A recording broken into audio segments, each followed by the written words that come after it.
എന്തൊക്കെ മരുന്ന് കഴിച്ചിട്ടും നമ്മുടെ ബാക്ക് പെയിൻ മാറാത്ത റീസൺ കോർ മസിൽ സ്ട്രോങ് അല്ലാത്തതുകൊണ്ടാണ്. നമ്മുടെ ഈ കോർ മസിൽ സ്ട്രെങ്തൻ ചെയ്യിക്കുന്നതിലൂടെ നമ്മൾ ഇപ്പോൾ അനുഭവിക്കുന്ന ബാക്ക് പെയിനും ഫ്യൂച്ചറിൽ വരാനിരിക്കുന്ന ബാക്ക് പെയിനും നമുക്ക് കുറയ്ക്കാനായിട്ട് സഹായിക്കും. നമ്മളെ എല്ലാ മസിൽസിനും വർക്കൗട്ട് കൊടുത്തിട്ട് നമ്മുടെ കോർ മസിൽ അത്ര ചിന്തിക്കാറില്ല നമ്മൾ സ്ട്രെങ്തൻ ചെയ്യിക്കാനായിട്ട്. നമുക്കതൊന്ന് നോക്കാം. പക്ഷെ നമ്മൾ പറയാൻ പോകുന്നത് പ്ലാങ്ക്.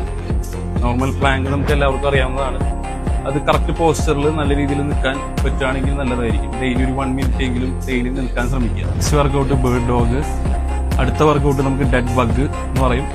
അത് കഴിഞ്ഞിട്ട് നമ്മൾ ഹൈപ്പർ എക്സ്റ്റൻഷൻ ചെയ്യാം. അത് കഴിഞ്ഞിട്ട് നമുക്ക് ഹിപ്പ് ത്രസ്റ്റ് ചെയ്യാം. ഇതൊക്കെ നമുക്ക് വരുന്നത് കോർ മസിൽസ് സ്ട്രെങ്തൻ ചെയ്യാനുള്ള വർക്കൗട്ടുകളാണ്. കുറെ വർക്കൗട്ടുകളുണ്ട്. നമുക്ക് പറ്റാവുന്ന രീതിയിൽ നല്ല രീതിയിൽ കോർ മസിൽ ആക്റ്റീവ് ചെയ്യാനുള്ള വർക്കൗട്ടുകൾ ചെയ്യുകയാണെങ്കിൽ നമുക്ക് ബാക്ക് പെയിൻ, ഭാവിയിലുള്ള വരാനിരിക്കുന്ന ബാക്ക് പെയിനും ഇപ്പൊ നമുക്കുള്ള ബാക്ക് പെയിനും കുറയ്ക്കാനായിട്ട് നമുക്ക് സഹായിക്കും.